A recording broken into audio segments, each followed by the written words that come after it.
As feared, inflation is up. And the big thing that's different right now, I think, is that in many periods in American history, including recent history, you've had inflation, and then the administration does things to. The president started this war because he wanted to. And now we're in a situation where you've got a war that we didn't need to have. Iran has enormous leverage now.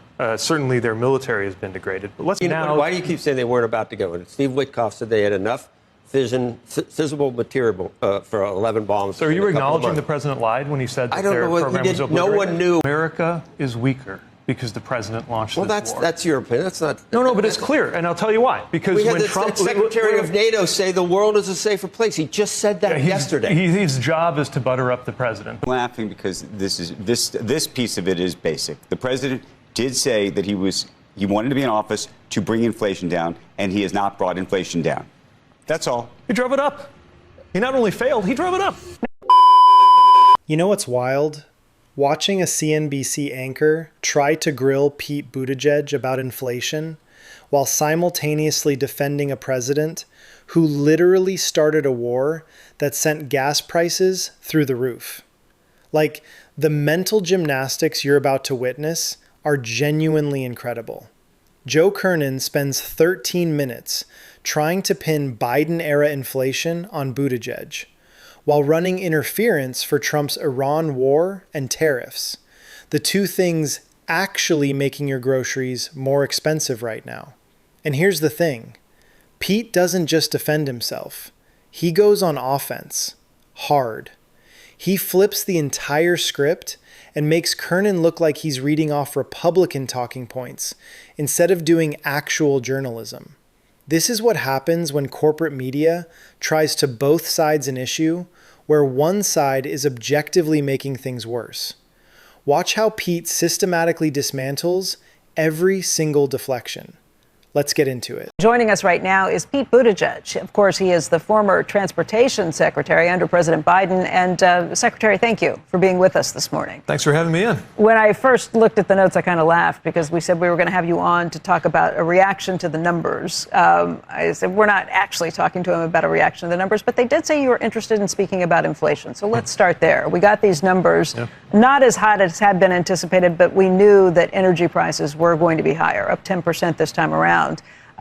Food prices up 0%, but there are concerns those will rise down the road. What are your thoughts on where we stand right now? Yeah, as feared, inflation is up. And the big thing that's different right now, I think, is that in many periods in American history, including recent history, you've had inflation, and then the administration does things to try to reduce it. Sometimes they succeed, sometimes they fail. But the administration is trying to push prices down, normally. Right now, we have the administration actively making prices higher.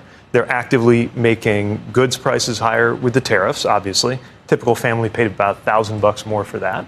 They're actively making energy prices higher by killing energy transmission projects as well as generation projects. And they're, of course, actively making energy prices higher with a war that nobody wanted, nobody asked for. And that, of course, is the direct reason why inflation is higher now than it was before. To see inflation tripling from last month, not because the administration tried and failed to lower prices, you could put it that way, but really because they actively increased them. I see your point with tariffs. That's certainly valid when you look at some of these issues. But with the war, the administration obviously thinks it was going after security issue with Iran, with a player that potentially was very close to having a nuclear weapon. Well, that right there is a huge fail for the White House because they assured us that the nuclear program was obliterated a year ago. Moreover, we've seen that it's possible, or at least it used to be possible, before U.S. credibility was demolished by this White House, to stop Iran from having a nuclear weapon through diplomacy. I believe the president started this war because he wanted to. And now we're in a situation where you've got a war that we didn't need to have. Iran has enormous leverage now. Certainly their military has been degraded. But let's be very clear about why the president backed down. Why did the president back down from his demands? Let's start with why is the president taking a weaker position than he started with? Let's start with just the prospect of the war to begin with. Yeah. Look, the argument that he started this because he wanted to, there are plenty of people who think there was a very real threat of nuclear. It was presented through intelligence. Israel had an opportunity to really take and strike at this point. And as for diplomacy, that was sunsetting anyway. Anything. Well, it wasn't sunsetting. It was detonated by the first Trump knocked out, but it was administration. going to sunset if it hadn't already. And they were lying detonated. about everything. And, right, the idea of they had much longer range missiles than they ever admitted compliance to. problems. We've seen all for of that sure. play out. But the point is, they had been stopped from getting anywhere near a nuclear weapon. And last year, the president assured us that he ended their nuclear ambitions. If he wants to come clean with the American people that he failed to do that, then he has to say that before he launches a war. Democrats at that time said, no, you haven't. And then you haven't. Clearly he hadn't. Yeah. Clearly that he hadn't. So then we needed to go back and take care of it, unless you really think it's okay for Iran to have a nuclear weapon. But again, they don't have a nucler weapon. They weren't about to get a nuclear weapon. Why do you keep saying they weren't about to go? Steve Witkoff said they had enough fissible material for 11 bombs. So are you acknowledging the president lied when he said that I don't their know what program he was did. obliterated? No one knew what happened at Fordo. Either he didn't know or he was lying. Okay. Which is it? Is that really the point? Whether No, or the not point isn't my neighbors in Michigan are paying more for gas. Whether or not he knew it was obliterated or not is not the point. If it wasn't obliterated, then you have to do something. You can't go back and say, well, you lied about this, Joe, so that we can't actually do what we need to do. Joe, America is weaker because the president launched this war. That's your opinion. That's not. No, but it's clear, and I'll tell you why. Because we had when the Trump, Secretary of NATO say the world is a safer place. He just said that yesterday. His job is to butter up the president. But why do you think the president chickened out on his demand? Why do you think the president backed off of his demand? The president said, backed off of which demand? Unconditional surrender. Right now, instead of unconditional surrender. Okay, hold on. Let's pause here, because this is where Kernen completely loses the plot. You just watched him spend 4 minutes trying to justify Trump's Iran war by saying, well, they were close to having a nuclear weapon. Meanwhile, Pete just cornered him with the most basic question imaginable. If Trump said he obliterated Iran's nuclear program last year, then why did we need to go to war this year? And Kernen's got nothing. He's stuttering through, well, you have to do something, like that's an actual answer. Here's what's really happening in this exchange. Pete is following the money and the lies. Trump claimed victory on Iran's nuclear program, took a victory lap, said the job was done. Then either he was lying about that success, or he failed and covered it up, or, and this is the most likely option, he wanted a war regardless of the actual threat level, because wars are good for approval ratings and they distract from things like inflation and his donors getting richer. And Kernen, instead of asking the obvious follow-up, why should we trust this president's intelligence assessments when he lied about the first strike, he's out here playing defense attorney for the White House. Notice how every time Pete brings up the fact that we didn't need this war, Kernen pivots to, but what about the nuclear threat? Like, dude, we had diplomatic options. We had containment. We had sanctions. Iran didn't have a nuclear weapon under Obama's deal. They were being monitored. Was it perfect? No. But you know what's less perfect? Spending billions on a war, watching oil hit $100 a barrel, and then having the president back down from his own demands anyway. And that's the part Kernen keeps dodging. Trump demanded unconditional surrender and then settled for the strait reopening.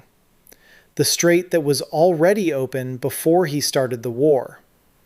So we spent all that money, killed all those people, sent gas prices skyrocketing, and got nothing we didn't already have. That's not strength. That's a failed negotiation wrapped in military PR. Pete's getting visibly frustrated here because this should be obvious. You can see it when he says, I know what it's like to be sent to war by a US president. He's a veteran. He understands the weight of that decision. And he's watching a TV anchor run defense for a president who launched a war for political reasons while Americans are paying $4 a gallon. Let me know in the comments. Do you think Trump actually believed Iran was about to get 11 nuclear weapons? Or was this about his approval rating and distracting from tariff inflation? Because I think we all know the answer. This is not over yet. This is not over yet, number one. And is this unconditional surrender? I don't know what it's going to end up being. I'll tell you what we've got. If the Strait reopens again and they have no Navy. So the best case scenario is the Strait being open. The Strait was open before he started this. Yeah, and but they were close to having a nuclear weapon. 11 nuclear weapons. We had other ways of dealing with that. Like what? Obama's way? That worked. That did not work. Did they get a nuclear weapon under Obama? They were close enough within months. No. And the president, again, assured us the whole point of bombing them last year was to, quote unquote, obliterate the nuclear program. I understand that. And look, I'm saying this as somebody who knows what it's like to be sent to war by a U.S. president. Okay. And when a president sends you to war, when you and your buddies are on that gray tail plane going into a war zone, you do it with some level of confidence, some level of assurance that your chain of command, all the president of the United States would not do this if they didn't have a choice. Now that we're there, do you hope this has a successful outcome? There were 40,000 Iranians that were slaughtered by the same regime. 47 years of killing Americans, stirring trouble all around the world. And how do you feel about that regime being left intact by this president? I don't know if that's going to be the case, and I don't know what might happen. Is that an argument? So you don't want this to work, and it was just a bad move. You want us to pull out now? Well, look, there's no obvious way out now, but I want to make sure that this ends in a way that, first of all, our economy can recover, that we're not paying so much for gas. I mean, right now, oil's $100, jet fuel's $200, gas is over $4, diesel's like $5.50. You averaged $3.80 under Biden for 4 years. Yeah, and when we left, inflation was lower than it is today. You accounted for 21.5% price increase. This president took the inflation rate up. This president took the inflation rate up. It's more than 3% year on year. You saw the numbers just come out. It's more than 3% year on year. Okay. Isn't it? There's core mistaken. It is. The math is direct. Yeah. Okay. Look, it fluctuates each month from 2.7 to 3%. It's higher than when he got here, It's not 9%. His central campaign promise was he was going to take inflation and drive it down, and instead he took inflation and it's up. I thought in the Fed it was 3 when he got here, and now it's more. It could not be simpler than that. It's around 3, and we're involved in a war. He said on day one it would go down. He came in on day one, and now it's up. It's up to 3%. It was 21.5% price increases. It would go over down 4 years. Over 4 years, it was 21.5%. He promised it would go down. Democrats own the affordability crisis. Listen to me. Period. Why did the president fail to keep his promise? You don't think Democrats own the affordability crisis? Why did the president fail to keep his promise to lower prices, in your opinion? I'm laughing because this piece of it is basic. The president did say that he wanted to be in office to bring inflation down, and he has not brought inflation down. That's all. He drove it up. He not only failed, he drove it up. Mr. Secretary, let's talk Tariffs a little bit. have had a minimal effect. You tell a family where I live that $1,000 per household is minimal. From the 21.5% increase that the Democrats. No, we can argue all day about just how bad COVID was and how bad it got and what it took to come back from that. But you call it $1,000. Where I live, $1,000 per household isn't minimal. Now Democrats found religion on inflation. After presiding over the worst inflation in 40 years, now you found religion. It's 2026. They're in charge. You guys are in charge. I'm aware of that. What are you going to do differently? All right, this is the moment where Kernen accidentally admits the whole game. Did you catch that? Pete says Trump made decisions to make himself better off. And Kernen goes, that's definitely happened. And then immediately tries to spin it as a joke about Mar-a-Lago memberships. But that's not a joke. That's just facts. Trump raised the Mar-a-Lago membership fee to $1 million after he got elected. Foreign governments and defense contractors and billionaires are paying that fee for access. That's not speculation. That's documented. Follow the money. It always comes back to the money. And let's talk about this inflation debate, because Kernen's trying so hard to make Biden's inflation sound worse than Trump's, and the numbers just don't support it. Pete keeps trying to point out that cumulative pricing under Biden over 4 years was 21.5%, which, yes, that sucked for working people, no question. But Trump's actively making it worse right now. Tariffs are a consumption tax. You and I pay them when we buy stuff. Energy prices are spiking because of the Iran war. And Kernen's out here acting like Trump inherited 9% inflation when he inherited 2.7%, and it's now over 3% and climbing. But here's the thing Kernen doesn't want to talk about. Why is inflation happening under Trump right now? Because of his policies. The tariffs are costing families about $1,000 a year.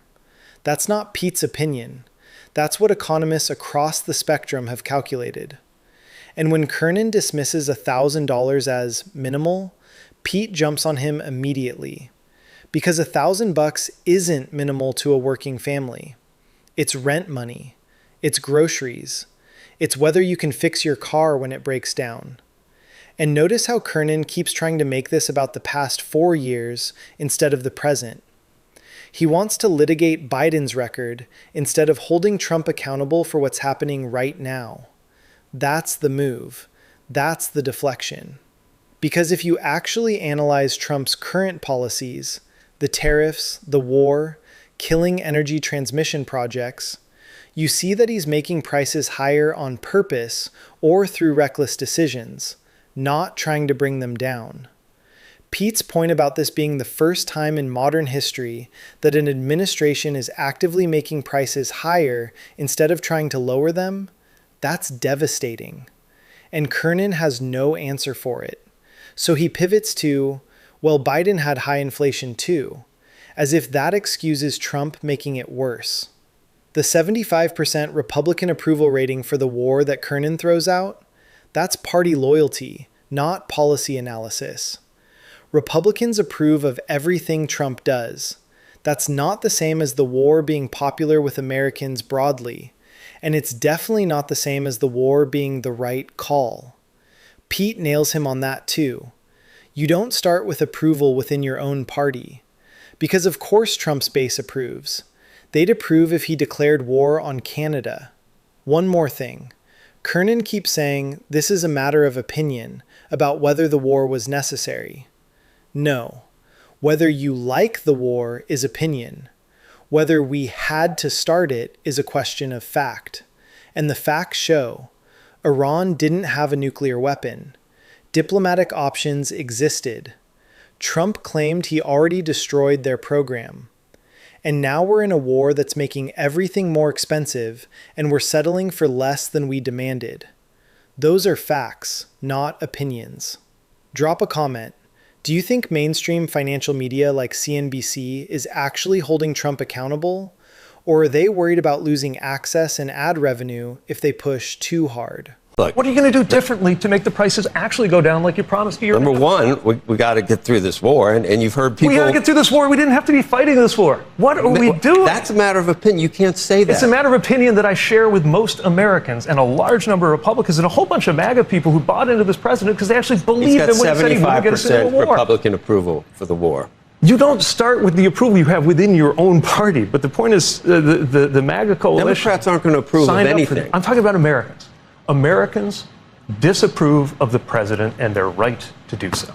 He's got the same approval rating other presidents have had at this point in the term, a little bit above, this 42%. President right now is unpopular for very good reasons. One of which he's is no that more he's made unpopular life than more Obama expensive. was or Biden was at the same term at the same point of his presidency. That depends on which poll you're looking at, but by and large, no. I'm sorry, but I've been out on the trail. I was in Marjorie Taylor Greene's district.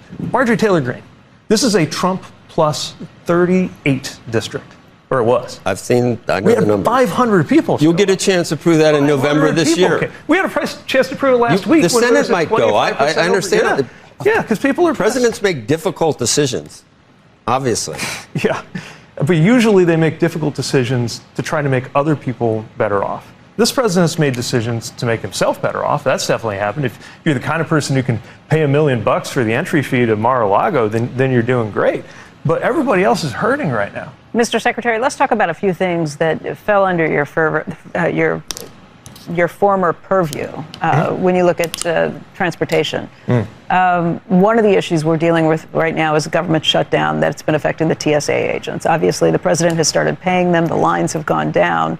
But when you combine that with the shortage we have with air traffic controllers, I think a lot of people feel less safe in the air right now. What happened? How do we fix it? Here's what I can tell you. For about 3 decades, the number of air traffic controllers in this country went down.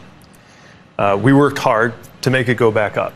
And I was the first secretary in decades to hand my successor an air traffic control workforce that was growing instead of shrinking. When we left, it was a little bit shy of 11,000. I know that right away, air traffic controllers got an email, the notorious Elon email, saying you should go work in the private sector instead. Then there was this scramble saying, oh, we didn't mean you should stay. The last time I saw the secretary in front of Congress testifying on whether the number is going up and down, we didn't get a clear answer. So I don't know exactly. We lost more than 300 because of the government shutdown. Say again? We lost more than 300. Yeah, okay, that's not surprising, right? I mean, this is a tough job on the best of days. And these controllers, let's remember. And I'm sorry, I'm confusing 300 with the TSA agents, okay, not with the controllers. But these controllers do such an important job and such a good job. I mean, we forget sometimes the track record of U.S. aviation safety over the last 10, 20 years. I just wonder if we're stretching them to these extreme lengths. Absolutely. Accident that happened at LaGuardia. No, not that this was because of this, they're still investigating it, but there were only 2 air traffic controllers in the tower at that point, one of whom was responsible for landing active flights, dealing with a crisis, and trying to guide a fire crew across an active runway. Yeah, and it's not just how many are in the tower, but when you have fewer on the bench, more of them are working overtime, or they're working these tough schedules, then you're going to have fatigue issues. We did a whole project on fatigue. I trust and expect that the FAA currently is working on this. All of this is to say, look, I've got my differences with my successor. Obviously, one area where I'm rooting for him to succeed and for the FAA to succeed is to get more controllers, to get the technology up to speed. These implementations are notoriously complicated. You're not for the way the Democrats orchestrated 2 shutdowns of the government. I thought we were talking about air traffic controllers, but we can come to that. But I want to make sure we stand That's why they're not. But the TSA agents are not being paid because of the government shutdown. Right? They can be paid at the stroke of a pen by this president. All right. If you carve out, but the government is shut down. That part is shut down. Partial shutdown because of Democrats. Well, no, they're shut down because Speaker Johnson refuses to even have an up or down vote on the bipartisan compromise. That's compromise. But you're closing down. It's a compromise. That's how you solve problems. I will say Jay Johnson was here. He was the former Secretary of Homeland Security. You don't like when Republicans do it. And he said nobody should be dealing with any government shutdowns, no matter who's in power. No, that's right. Look, this is, I think. And you said, well, we learned from Republicans. You said we learned from Republicans. Huh? Well, no, what I said is you guys started it. But look. We started. I'm being a little playful about that, but can we all agree that this is no way to run a ball club? I was looking up the last time that a budget actually got passed on time, like all 12 appropriations in the whole budget, was in the 90s. And by the way, on time means on the eve of the new fiscal year. Is there anybody who runs a company of any size who would approve their budget the day before the new fiscal year, let alone months into the new fiscal? This is insane. And it's one of many, many, many things we're doing in this country, acting as if it's normal. None of this is normal. It's not normal to fail to have a budget or an appropriation before the deadline. It's not normal to have our Congress as out of whack as it is. If I were to sit here and say the system is broken, you'd roll your eyes because that's something it's a stock phrase right now. It's a cliche because it's so obviously true. Why do we keep behaving like it's not? Right. Mr. Secretary, I want to thank you very much for coming in today. We appreciate your time. Appreciate it. Thank you. Okay, let's talk about what just happened here. Pete Buttigieg absolutely dismantled Joe Kernen. And I don't say that lightly. Kernen came in with the full Republican talking points playbook. Blame Biden for inflation, defend Trump's war, ignore the tariffs, pivot to culture war stuff if needed. And Pete systematically destroyed every single angle. The winner of this exchange isn't even close. Pete won. Not just because he had better arguments, but because he forced Kernen to defend the indefensible. You can't defend starting a war that sends gas to $4 a gallon and then claim you're fighting inflation. You just can't. And every time Kernen tried, Pete boxed him in with basic follow-up questions that any journalist should have been asking in the first place. Why did Trump back down from his demands? Why should we trust his intelligence assessments when he lied about obliterating the nuclear program last year? How is $1,000 per household minimal? These aren't gotcha questions. These are the questions you're supposed to ask when you're interviewing a political figure and you want to get to the truth instead of running interference for power. But here's the bigger picture, and this is what really matters. CNBC is a financial network. Their audience is investors, business owners, people who care about markets and inflation and economic policy. And even on a network that should be laser focused on the economic impact of Trump's decisions, you've got an anchor doing PR for the administration instead of holding them accountable. Why? Because corporate media serves its owners, not the public. Comcast owns CNBC. Comcast has interests. Comcast doesn't want too much scrutiny on deregulation, corporate tax cuts, or policies that benefit the billionaire class. Pete's line about Trump making decisions to make himself better off instead of making other people better off. That's the entire game. That's the grift. Trump is not a populist.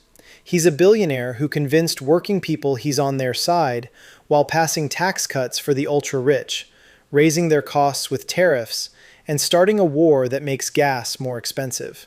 And people like Joe Kernen either can't see it or won't say it because it's not in their interest to alienate the administration.